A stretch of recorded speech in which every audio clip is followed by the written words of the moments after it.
Hello guys, nice to see you again. We're basically wanted to welcome you to this webinar, and we wanted to focus on the October 10th situation and kind of the before and the after, how we got into that and where we currently stand given the macro environment, right? That's obviously why Willie and Henrik are also part of this because they give a very holistic, objective liquidity and macro cross-asset perspective in terms of how we can reference all of those different points. From a disclaimer side, just for those of you that are joining the first time, I just wanted to let you know that usually basically everything that we discuss obviously reflects our personal opinions on the topic at hand. We always, or you should always conduct your own research and consult a professional before making any financial decisions. Participation is voluntary and the information provided is intended for educational and discussion purposes only. With no further ado, Let's start out with what was it that our system told us in those yeah, hours and what told our customers also in our Telegram channel, because it was quite amazing that something that happening so fast and we actually with very little warning, but still the system picked it up. So why don't yeah. we dive into that? Because this is all about that. And then what has changed afterwards? I think that will be good, right? Sure. I think to set the foundations for that discussion, Swissblock has obviously been in the space together with Glassnode, a lot of developments that we've done with Willie back in the day as well. We've always been in the search of really identifying kind of the core principles that drive behavior, right? That drive markets on a structural level, large time frame, all the way to short time frames. And Hawkeye and the vectors are really an attempt to take all of that knowledge and compress it down into a manageable kind of window into the space, right? So obviously it's not perfect. We're constantly trying to improve and simplify the concepts because they come from a, let's say, research and quant trading background. But what's really interesting is that we're now getting to the point where we can really start leveraging short windows, so really reactive volatility-based features and being able to actually overlay them with more structural and directional features as well, right?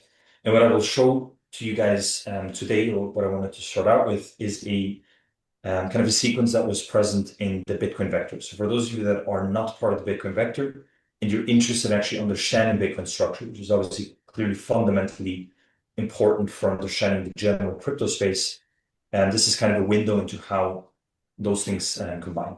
So going back to October 10th, right? Why is October 10th such an important moment in time?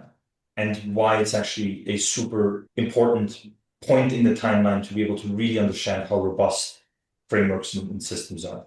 It was important because we were basically coming out of, or we were about to gain significant strength, I think, in terms of open interest, in terms of spot demand.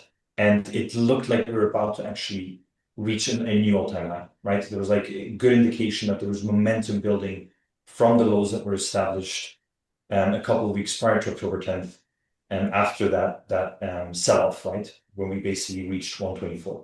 And our system was able to actually capture that inflection point. So not only was it actually accelerating, but at the same time you had a cataclysmic basically event on basically an order book situation that propagated out of Binance, right? And from those of you that don't know, it was basically it had to do with the way that I think Athena was collateralized, right, Willie? And I'm not really sure what the collateralization problem was, but it had to do with the way that Binance is basically pricing their instruments, okay? And that was not done through a decentralized, let's say, agnostic oracle, but it was done with an internal algorithmic mechanism, right? That had a point of failure, which was exploited during that one window that they were basically announcing to the environment that they were going to use to actually fix and replace that issue. And that aside, obviously, I'm not a technical expert. So for those of you that are actually interested, I'll post a link into our Twitter from somebody on Twitter that actually was able to explain it really, really nicely.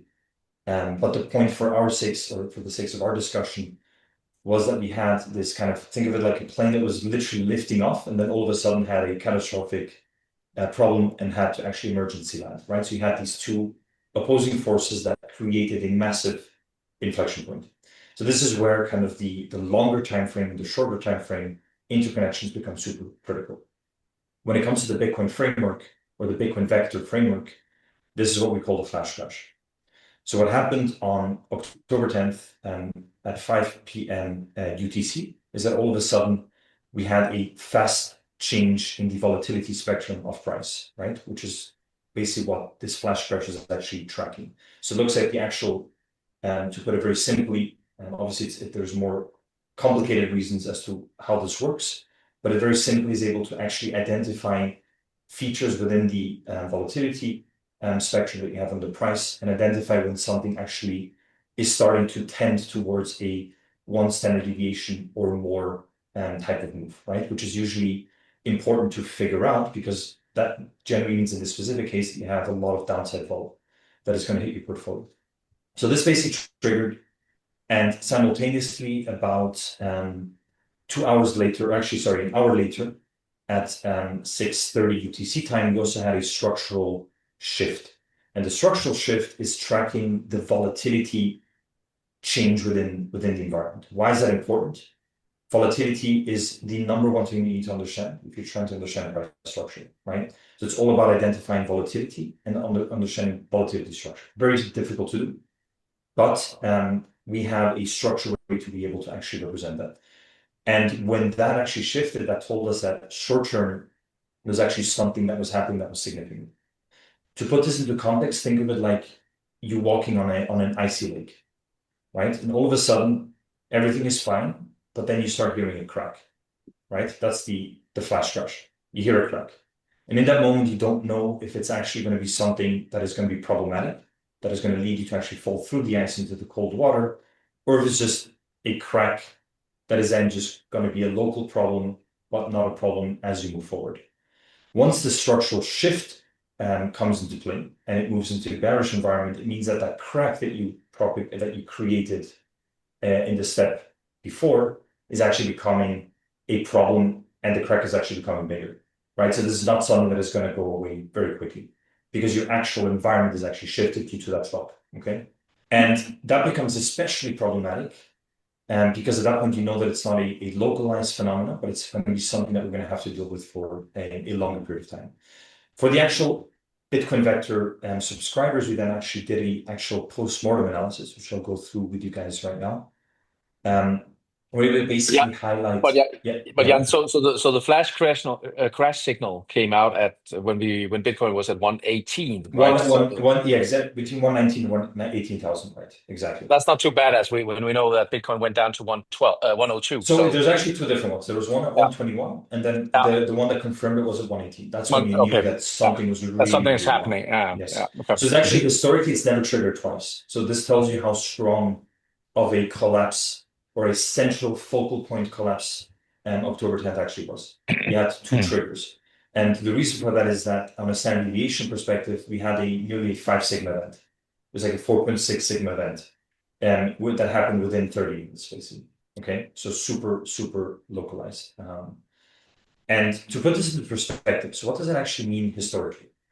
Let's go back to early August when we had a similar type of situation, meaning a growing momentum into an all-time high and then a very fast shift as large whales and big allocators are basically going short and selling heavily into the old book, right? So from a spot perspective, as you can see on the left here. So we had a similar type of setup where that flash crash also triggered because you basically had a Eiffel Tower type of top, right? That then led to a larger reduction. So how were we actually able to identify that, right? So to contextualize early August and to compare that with what is actually happening today. We had a stabilization, which by the way, we also had in the most recent October 10th situation where it stabilized at $112,000. We also had that back in August when we reached the previous all-time high. But what was different, as I mentioned before, is that we also had a regime shift. So basically an indicator that the model was actually going to not just be a problem in the current moment, but that was likely to be a problem that was going to be persistent or with us for a prolonged period of time. That's what the regime shift was triggering back in August, right? So you had a flash crash that tells you that, okay, the crack is there. And then the regime shift that tells you the crack is likely to become bigger and become an actual problem. But at that point, you still don't necessarily have a structural shift. What then underpins the structural shift is what we call the risk-off signal. So what is the risk-off signal? The risk-off signal is actually an on-chain index that we've developed over the years in combination with Glassnode that looks at how much profit taking is in the system. So if you look back at August, on the early part of August, you had the flash crash, you had the regime shift, so the crack was getting bigger, but we didn't know yet if that was actually going to create a prolonged bear market, right, or a localized bear market. In the case of August, it did, and that's what the risk-off signals actually confirm. So as soon as that starts moving out or starts moving away from zero, it tells that there's an actual prolonged selling period that is now taking over.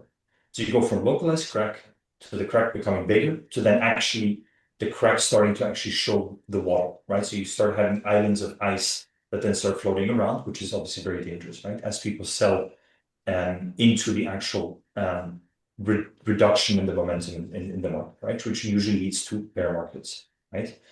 And that bear market usually subsides when the actual selling of the profit taking stops. And that's what you can also see that, right? As soon as that starts going back to zero, you then have the ignition of the next basically rebound, right, that you had locally there. So what does that actually look like in terms of now, right? When you look at the current situation, right? So what I mentioned before was basically here, right? So early part of August, which was the previous high.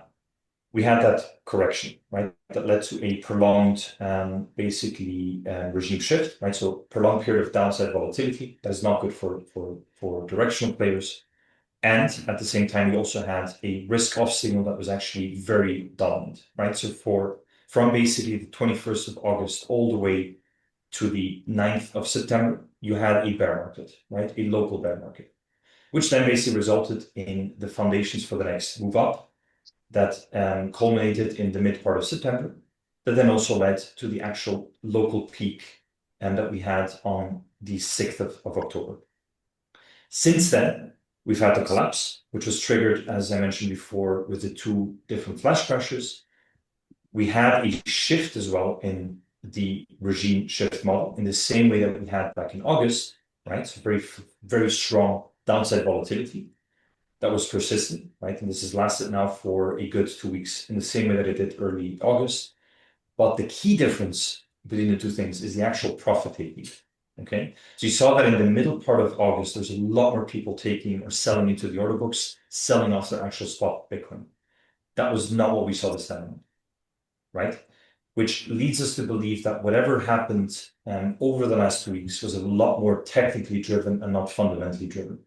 Okay, so this is important to note because another way of basically saying this, and I'll let Willie expand on this concept because it's a very important one, is that at the 108, 109K area, it's a very strong foundation. That means that a lot of people have been accumulating at that area, and they've used that opportunity this time around to further accumulate into position. Why is that level important? It is important because it can very quickly turn into a ceiling as people that have accumulated at 108, 109 start selling off those Bitcoins because they start seeing things turning against them, right?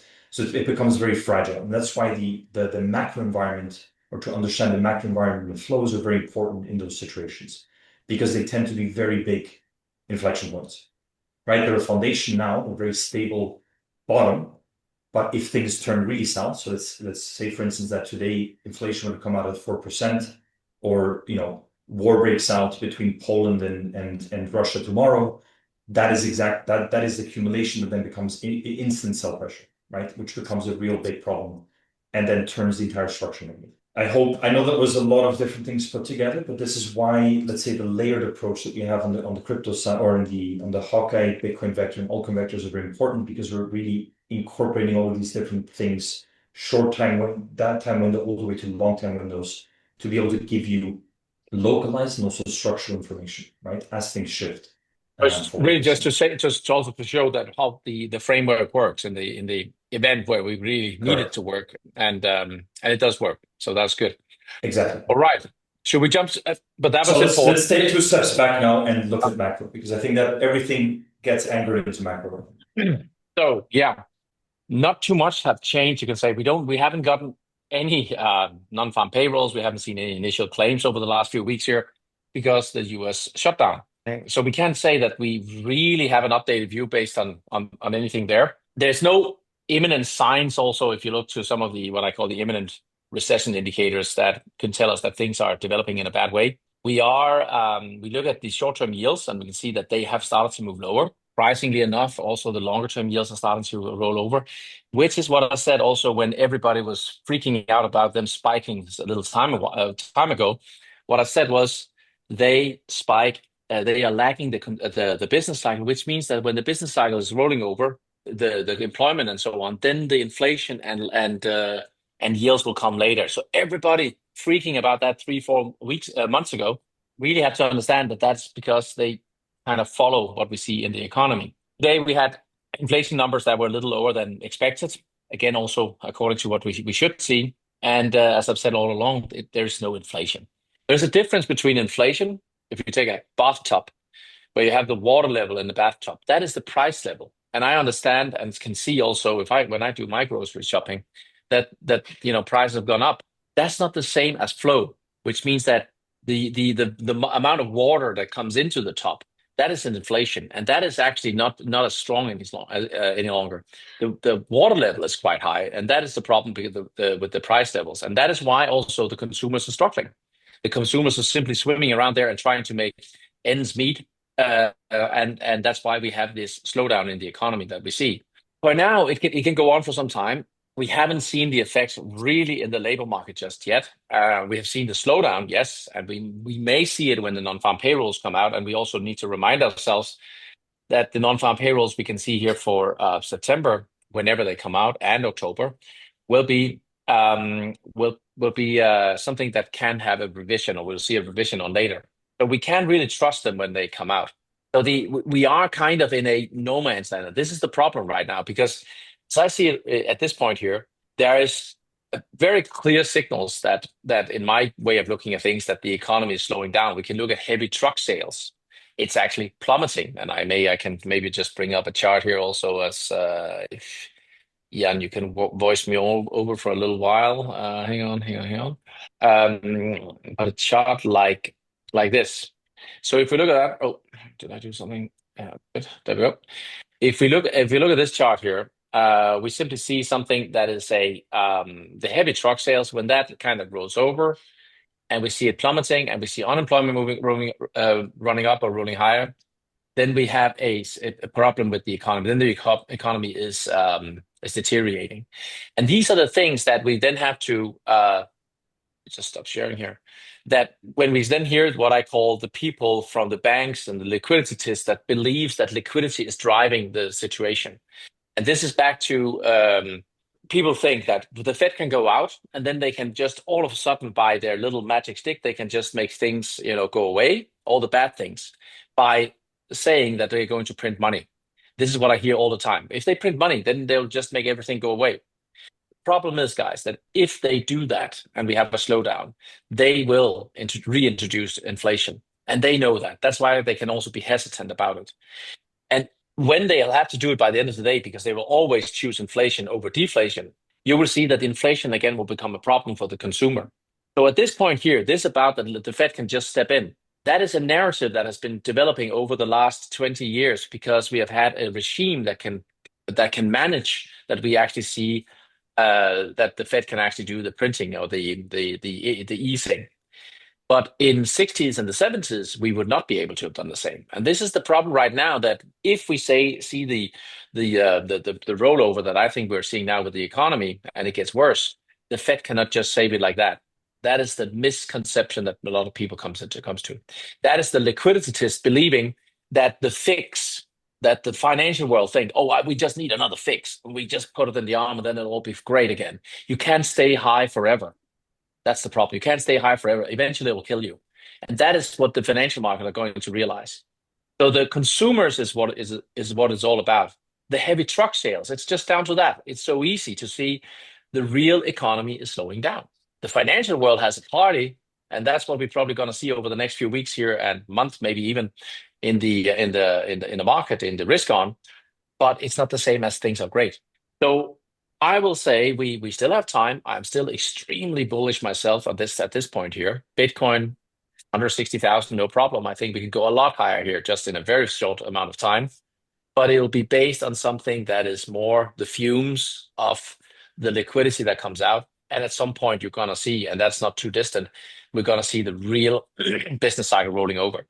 And there's one thing that has come to my attention this week here. Really, we have all seen some of these bits and pieces of the private credit, where we start to see some problems coming out. Remember back in 2007, the problem was we had the banks, they have engaged in subprime, which meant that they went out and they gave loans to people that really couldn't pay them back. They knew that, but everything was in abundance. So they said, let's just go. See, this time in 25 here, the banks have been regulated, so they can't do it. But the money is still burning in the pockets of people who have a lot of money, a lot of cash. They want yields.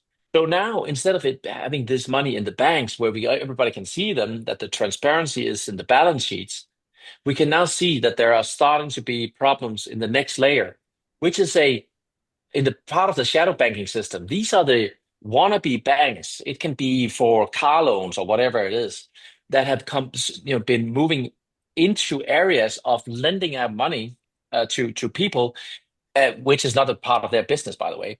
And today we may have that's what I think we have. We have a situation where, because of the struggles we now start to see the consumers have, we're starting to see that in the layer of that. That's the second line of credit, you can call it, which is in the shadows.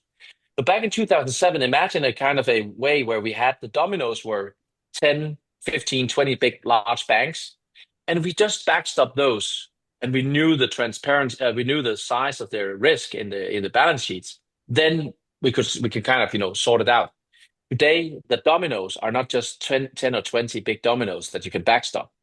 Today, we do not know, and I'm actually in the list now that is more than 15 that have gone belly up because of these private credit issues. It is more widespread than anybody really thinks, but they are so small right now. Remember how the subprime started? Same thing. Small things are starting to. So I think we're looking at the pin to the bubble, that now when the consumers have been struggling long enough of these starts to go belly up. And that is really the little domino turning over a larger domino, turning over an even larger domino. And we'll have to see where that ends up. The Fed will see that. They will try to print and all this, yes. And they will come out here in a week's time doing 25 or 50 basis point cut, but it's way too little, way too late. And we still have a credit situation that I think we're going to see being resolved in a crash at some point. Not here, and I'm very bullish right now, but the macro situation is as bad and worse than we had in 2007, as I see it. So I'm always the happy-go-lucky guy here. You can see this is just this. I always bring out the good news, guys. Can you hear? Yeah. It's always good news as long as you're in position or prepared for the news, right? So it's always, it depends. Yeah. What are you seeing on your side, Willie? Let's share a screen. Very much looking into Bitcoin's liquidity flows. The event was here. This flash crash. It was over this period on the pricing chart. Bear in mind this was I think it was $22 billion liquidation flush in the whole ecosystem, which is the biggest in the history of crypto. Bigger than FTX, is bigger than Lunaterra. Like, this was the biggest wipeout ever. And that was off the back of, traditional markets selling off the back of the tariffs. The surprise announcement from Trump talking aggressively to China, 100% tariffs. And so what we saw was equity markets sell down very, very quickly. And bear in mind that was quite late in the trading day on a Friday. And so we do think that crypto being trading 24/7, it was the risk-off vent for some of the traditional funds that are trading global macro. You can short into the market, and of course you most likely pick altcoin market. So that would have been a intense selling pressure given the size of the entire crypto markets, which are not very liquid compared to Bitcoin. And then if you were to look at Bitcoin, it sold down to here and it was still maintaining its support line. So it was kind of, if you zoomed out from the initial sort of very fast moves in minutes, the daily candle looked like just another day in Bitcoin. And I think that part of that was we were in a bullish flow regime. The flows were coming up. You see this is the flows coming into the network. So that may have buffered it, and also the deep liquidity within Bitcoin was holding.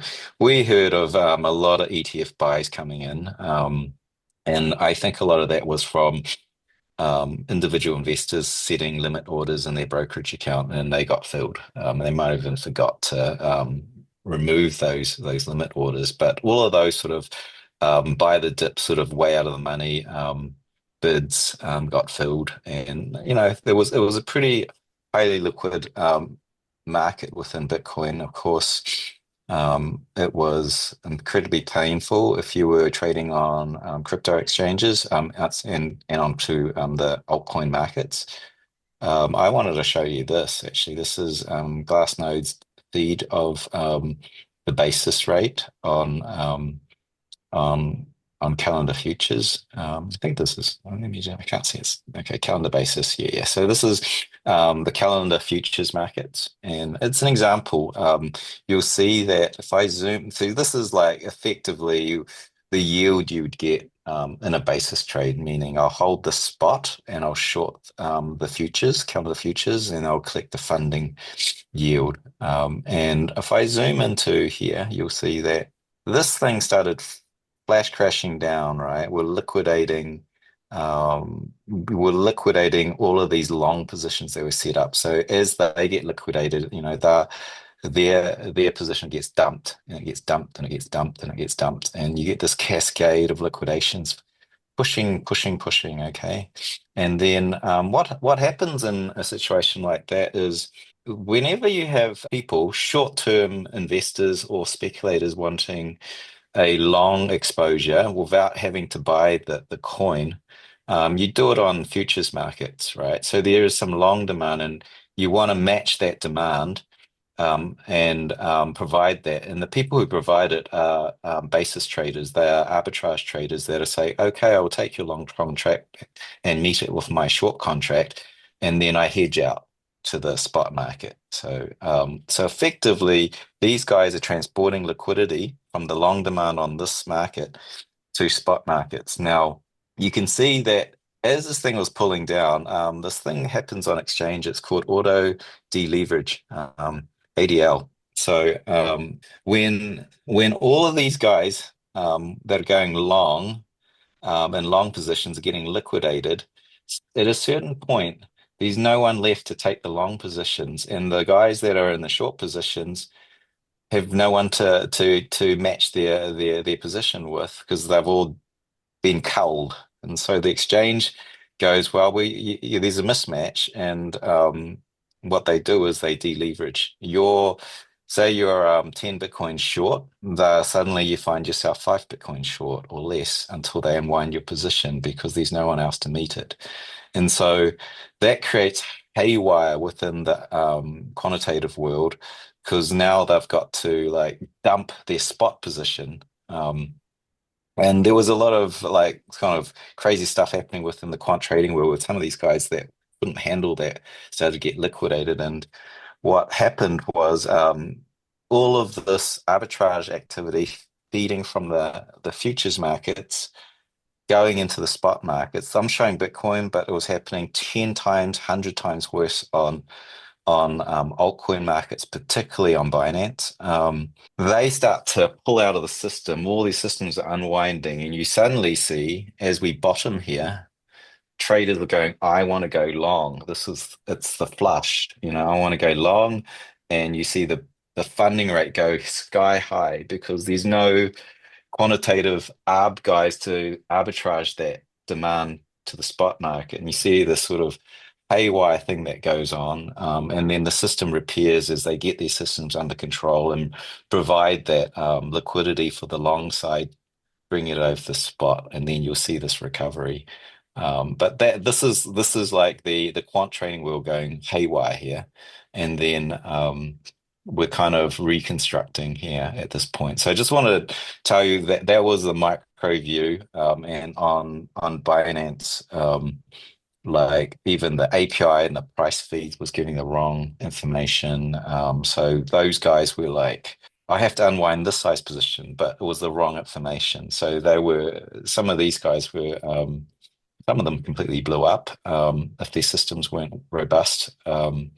And so that's the kind of the blow by blow as that event was happening from a fundamental, participants level. But I'll just show you. Do you know how many people do you expect actually blew up? How many funds? Do you have an idea? I didn't do a survey. I know across, because we monitor 700 funds, but not all of it is active, sort of up-to-date information. But there were a few that we've had close eyes on because they're quite allocated. And one blew up completely. We had one that was down 20%. That was a market maker. Another one down -7%. But the majority of them were kind of 1% down. Some of them were 1% up. In our portfolio, one of them was up 3% within that short few minutes because they were, as the auto deleverage happens and the unwinding you out of the short position, and now your whole system's naked exposed to the spot, which you haven't unwound because the whole thing's freezing up. You're collecting the bottom because it was when ADL hits. That's generally close to the absolute bottom because everyone's unwinding their trade, so you're basically saying there's no more longs to push down and liquidate. Yeah, so so then you're at the bottom. So you're at the bottom and you get unwound. If you're lucky, you get unwound last, and your systems are still catching up to react, and you get this long exposure at the bottom. And so, like, we got a whole mix of longs and winners and losers, and they netted out. And so I guess a good way of differentiating between capital neutral and actual delta neutral. Yeah. Is the other, a lot of it is, when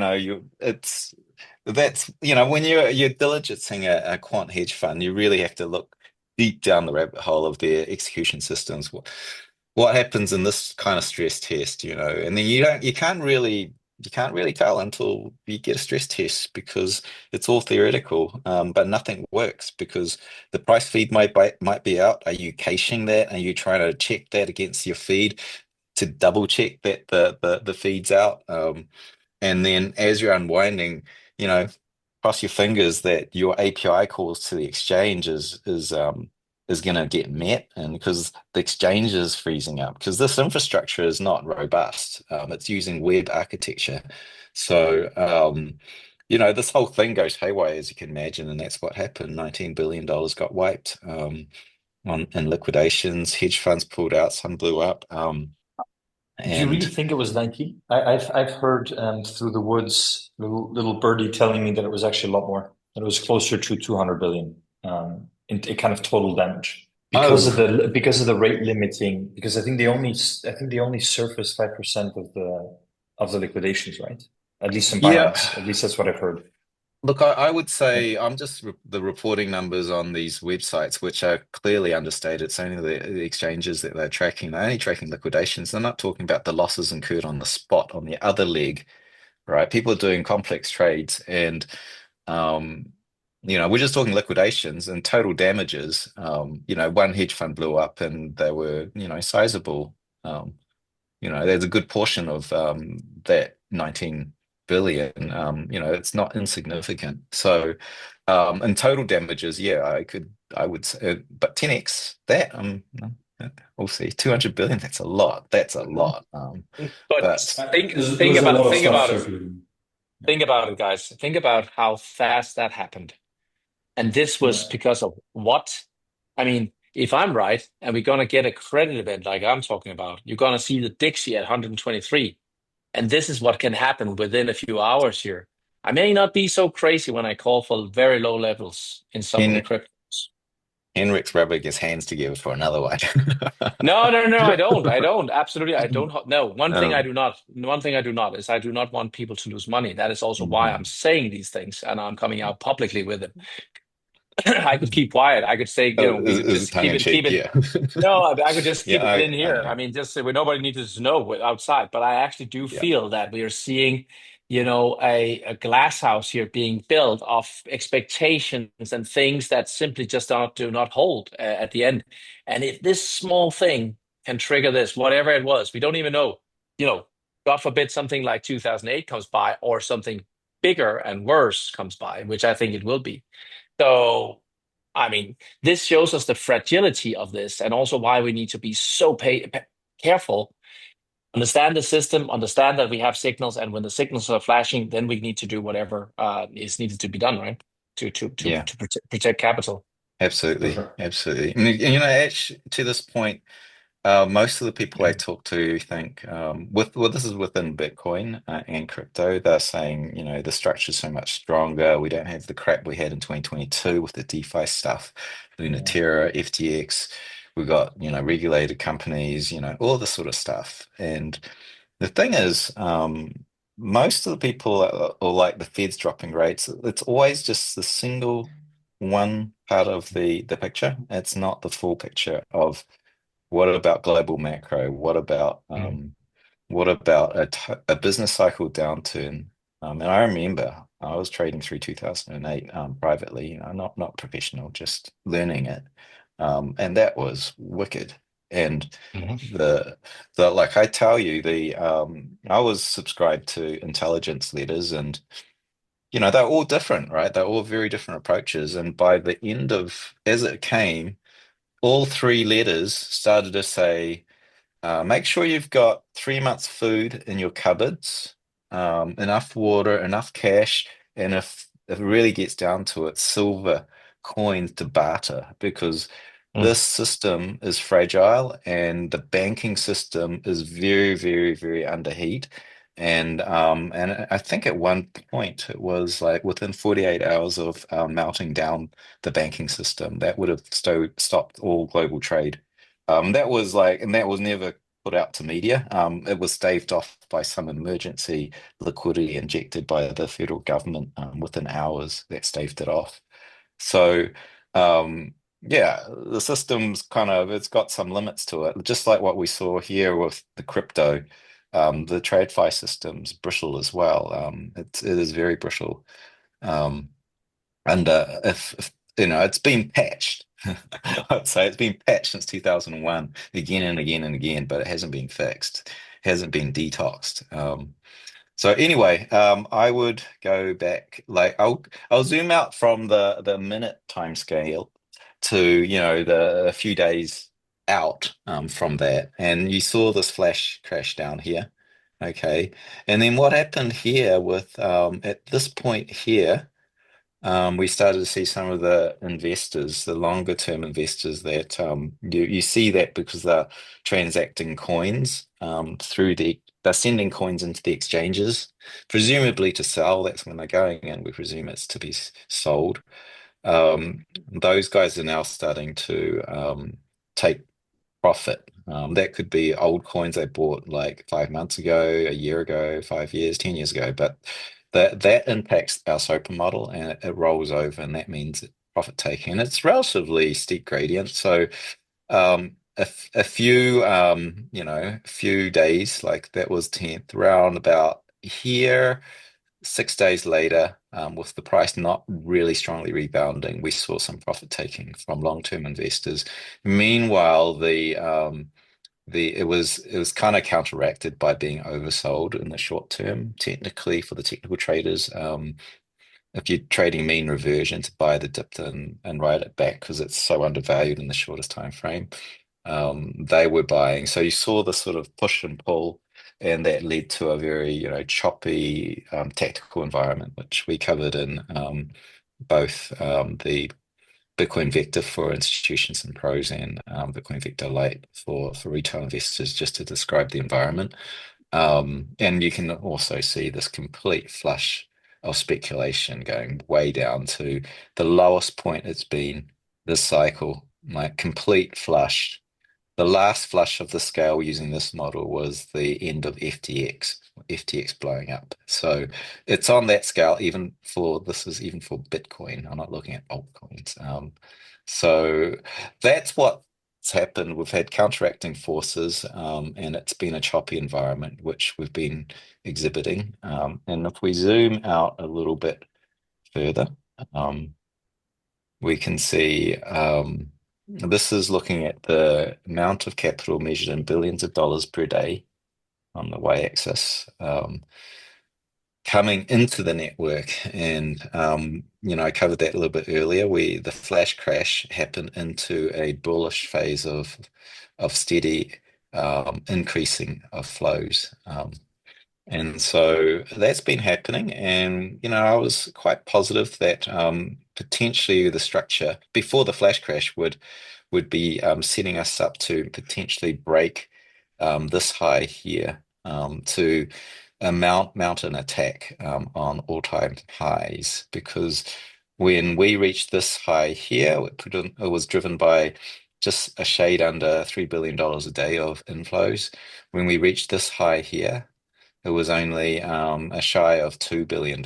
So this was not supported by investment flows. It was supported more by liquidations driving it upwards, paper markets. And I really want to see this generate a higher peak than this, because if it's not, then fundamentally investors aren't supporting the higher rally in the medium term.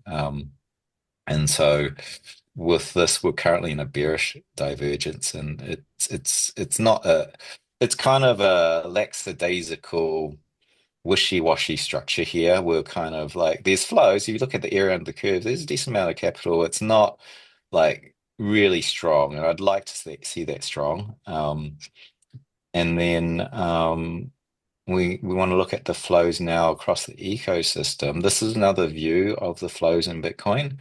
Coming up, this is on a different time frame, so the chart's a little bit different, and we're not entity adjusting it. So there's a little bit of nuance in why the chart's a bit different.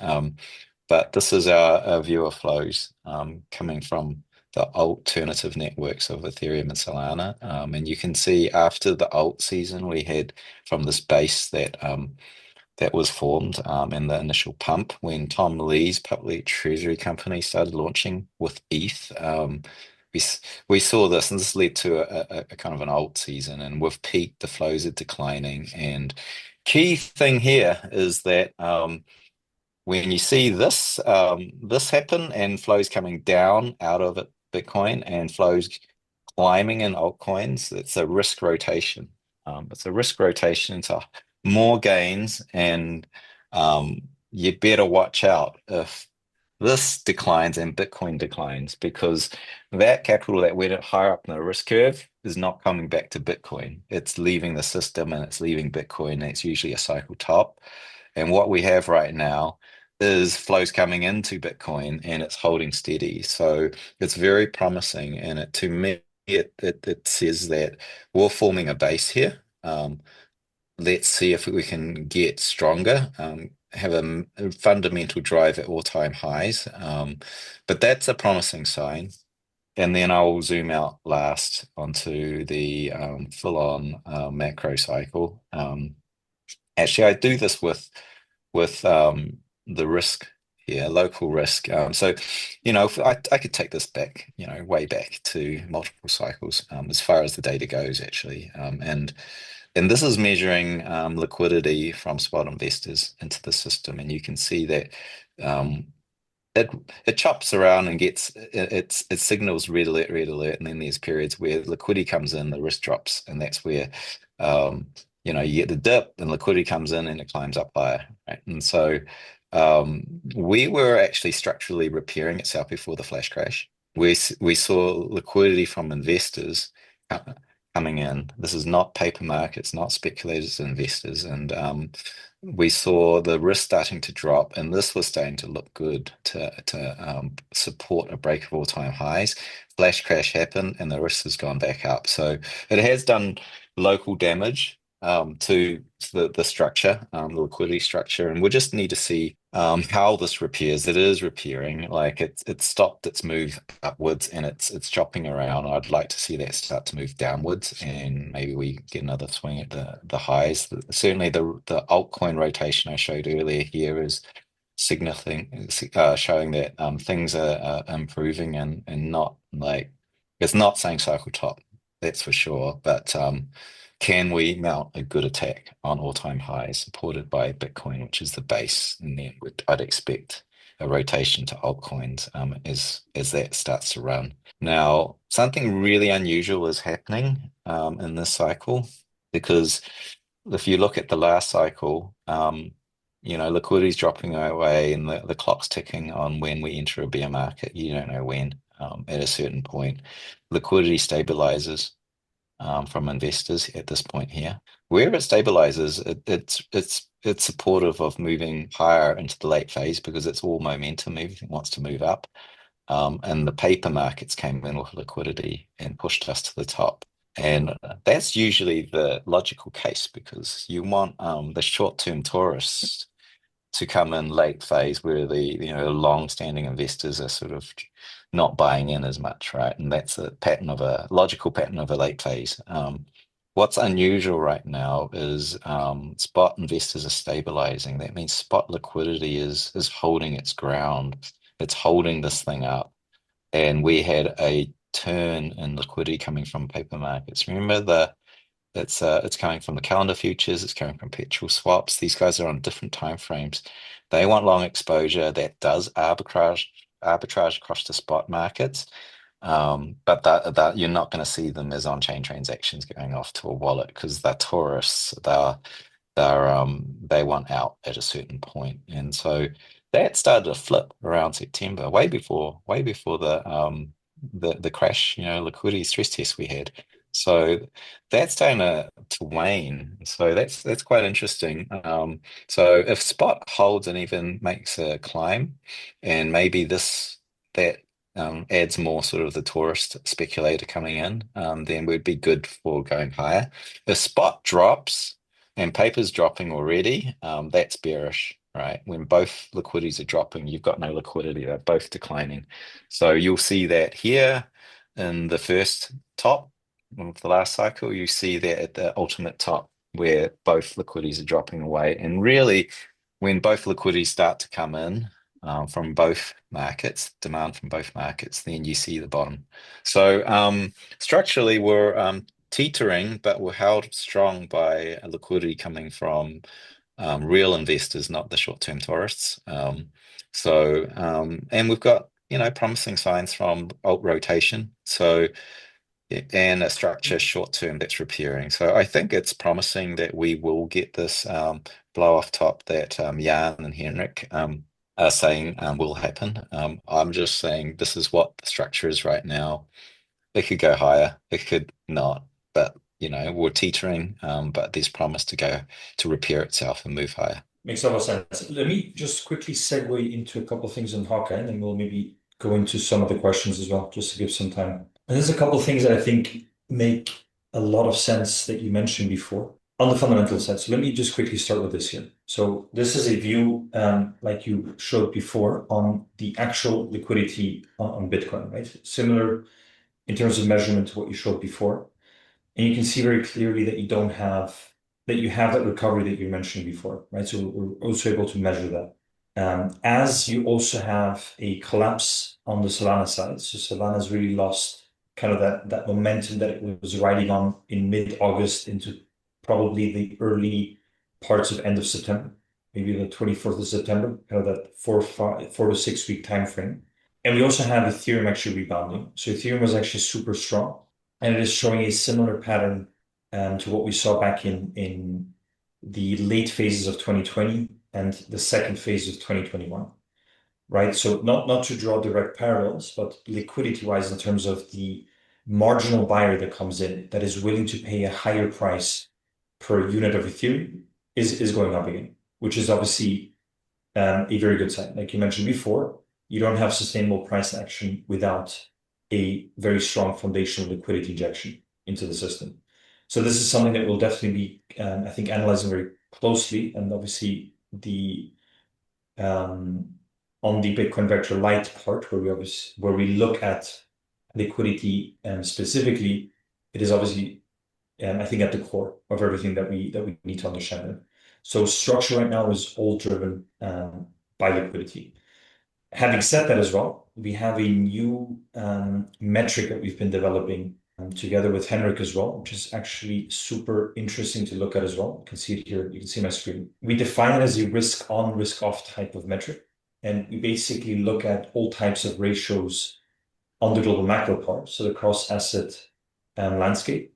And we get a sense of where the actual liquidity is rotating. Okay, so there's things that are clearly from a portfolio construction perspective risk off, and one example of that is gold. But you can also have things that are linked more to, let's say, long-term or long maturity treasuries, right, or short-term treasuries, right, so T-bills. So depending on where that capital goes, you get different types of dynamics on the macro side of the equation. And what's very interesting to look at from kind of that vantage point is that you had, if you look back over here in the late kind of December 2024 type of environment, you clearly already had a deterioration in terms of the flows, right? So even before Powell came out and kind of slammed the market with his basically, inflation is running hotter than we would like, and we are going to take measures to resolve that. The market was already going into that direction. It's already clear that there was a rotation happening into risk off. Okay. And that rotation, I think, was starting to happen sometime late November. And this time around, we're actually getting a different type of signal, right? So we're getting actually a signal of a more risk off type of environment that I think has been we've predominantly been more in a risk on environment, but we have had spurts of risk off. And those simultaneously have actually led to if you look at the 2024, the August top, I think when it was around like the 12th or the 10th, whenever it was, it clearly showed that it was actually Bitcoin was topping out as the macro environment was actually going to more of a risk off type of environment, right? And that kind of reinforces what Willie said before about, looking at liquidity. If liquidity starts receding, you're kind of left without a very strong foundation. So any volatility shock is going to push it down. Okay. And that's exactly what I think underpinned the August move. And just as the last point from a structural perspective, so when we talk about the number of market participants and the frequency of their interaction, so what you call velocity of money in the real economy, we're still seeing things in a very strong, kind of from a strong perspective.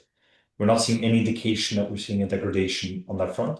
So even though we have a lot of old OGs selling their spot positions and moving into cash, you are seeing new entrants actually absorbing that spot as well. And this is obviously something that we will keep tracking because, to Willie's point, as soon as it turns, that starts the counter clock to the actual bearish structure that we have been talking about for quite a while now. So having said that, since we don't have too much time, should we jump into some of the questions? Before, I was asking about the difference between the Hawkeye Liquidity Index and Willie Wu's Liquidity Capital Flows Index. We're actually in the process of changing the nomenclature on this, but the Hawkeye Liquidity Index that is linked to the Bitcoin Fundamental Index, what I just showed you before, that's the velocity of money. So what we're measuring there is how frequently Bitcoins get exchanged between different market participants. That's important because that tells you something about frequency of interaction, right? So the higher the frequency, the more likely it is that people want access to the underlying resource that is Bitcoin. What Willie measures and what we measure with the other index that I showed you before, so the actual liquidity index that show it again, this one here, is measuring the actual capital entering the system. So new dollars that were not in the Bitcoin ecosystem before coming into the system. Okay, so there's a fundamental difference in those two things. So once the capital is in the system, the question becomes how is that capital being used, right? So how many times is Bitcoin being bought and sold, and how many people are interacting with that scarce resource? That's what the Hawkeye Liquidity Index is measuring, which we're going to rename to the velocity of money within the next couple of weeks. Quite similar to it's actually very similar to NVT, which is actually inverse velocity, I think it is. Yes. So you really want to see interaction. That means investors are really active over that phase. And that relative to price can tell you something in the NVT. There's actually another question that came through before. Give me 2 seconds. Somebody that asked, or that was basically saying that they were disappointed that we don't have the flash crash index or signal, sorry, the alert on the altcoins. We're actually in the process of actually delivering that. So we've always had it for Bitcoin because, as you guys know, especially the ones that have been joining us for the past few webinars, Bitcoin is the most important thing to understand. Bitcoin is the lifeblood of the system. If Bitcoin is doing well and sustainable, that trickles through the rest of the system. So knowing when Bitcoin is likely to collapse or likely to revert up has a lot of repercussions into how the rest of the altcoins perform. That being said, I think there is a reason now to start looking at Ethereum, Solana, Binance, and token in their own light because of the fact that you're starting to see the first kind of innings of fragmentation. We actually have real narratives that are coming out of the crypto ecosystem, right? Where it's not just altcoins are beta to Bitcoin or just kind of options on Bitcoin, but they're truly becoming their own thing. Like Willie mentioned in the last webinar, they're technologies, right, that are developing, that are being incorporated into banking railways, into payment systems with stablecoin adoption, so on and so forth. So we will be creating those separate alerts as well that we will be delivering through the actual altcoin vectors. First question, problem with the economy and that late phase is that the dichotomy between the real versus speculation markets is so stretched. The markets move so quick compared to 2008 that when the downturn shows, it's going to be nasty, really nasty. Yeah, so with basically the question is how is the liquidity going to be in those downturns? So I don't know, maybe Henrik, if you want to reiterate what you said before. Yeah, so liquidity is many things, and there are many ways you can actually measure liquidity. And what if we look to M2, which is one of the things that everybody looks to right now in the market, right? And on Twitter. M2 is money base, which is what the Fed can affect directly, and it's also plus credit. Credit is not what the Fed can do directly. They can try to stimulate it, but they cannot directly go out and tell you to take a loan on. So the credit, how much credit we take on is a factor of two things. How much I want a credit, because if I'm looking into a potential unemployment situation or a situation where I don't earn so much money, then I don't want to take out a new loan. So I don't ask for credit. And then the other factor is that is how much the banks will actually give me a credit. So the bank may love to give me credit and think, well, if things are fine, but I may not want to take it. And then you'll not see that the M2 is not expanding. So, there are many ways of looking at this into a situation where the economy rolls over and the consumers are starting to feel bad and there will be layoffs and so on. Credit will be suppressed by these things because the M2. There will be facilities be set out there by the central banks and so on because they want to do it. They want to tell it, go on, guys, come on, don't be frightened, don't be afraid. Let's go get the system running. But the way the consumers, the psychology of the consumer may limit that. So credit is not just one thing, and that's why you can see in these dry zones that credit actually kind of dries up, and which is a bad thing because we need credit. Credit is like the bloodline for the economy to roll, or in order for the economy to go. So it's both on the banks and on the consumer. And remember, what the financial world seems to be forgetting is the consumer. And if the consumer doesn't want credit, then credit will not grow. Credit will diminish. Yeah, and I don't know if that answered the credit question. is one, it's 1 or 0, right? So credit doesn't have like an intermediate stage. Either it's something that is flowing or it isn't. I think 2008 is a perfect example of that. There was literally a still stand of credit that would have led to the absolute collapse of the system, right? Because it is based on borrowing. It's the fundamental tenet of our modern financial system. It's based on debt, borrowing, and financing, right? So in the moment where credit is not easy to get by or not given out, and banks stop lending to each other, you have a complete still stand. Basically a heart attack to the system, right? So blood doesn't flow through the system, through your body, you basically die. So whenever we do have a liquidity crunch, you do not want to be in assets that are liquidity sensitive. Bitcoin is a clear kind of extreme example of a liquid sensitive asset. right? Or liquidity sensitive asset. Exactly. I don't know, Willie, if you want to add something to that, and we can move on to the next question. Yeah, what's your view on gold being a leading indicator for Bitcoin? I mean, it's a leading indicator for Bitcoin. Yeah, I think so too. Right now, at this point here, the spike up here, we're going to see that in Bitcoin 100%. I think the Bitcoin gold ratio is going to explode in Bitcoin's favor into the last phase here. And gold will take a tumble because of risk on, and also later because of the Dixie coming higher. But for now, because of risk on, and Bitcoin is going to outperform gold big time. That's my view, Billy. No opinion. Okay. Willie thinks it's just digital gold. That's all that matters. Yeah. Exactly. I haven't followed the gold markets in a long time. Makes sense. But yeah, I tend to agree with Henrik. I think it's giving us a prelude to what will happen with Bitcoin as well. It's slightly more of a Eiffel Tower, not a rounded top type of situation. The next question for macro: what falling downward should one track to see where we are? Signs of deterioration, signs of a bottom, signs of recovery after the bust. Henrik, I think it's ratios, right? So knowing what is risk off, risk on. I think the index that I showed before is a really important part, and to really understand the general risk off, risk on type of perspective or feeling that people have based on liquidity flows.